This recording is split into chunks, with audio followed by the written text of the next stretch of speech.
Let's cook no onion, no garlic, a healthy quinoa khichdi.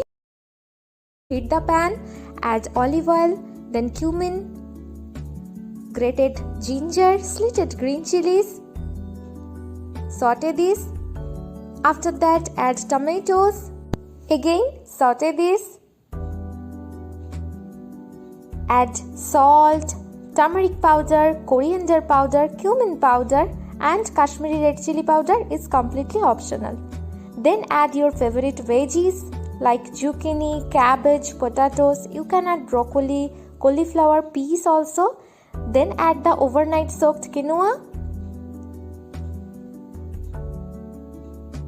and cover this for around 10 to 15 minutes.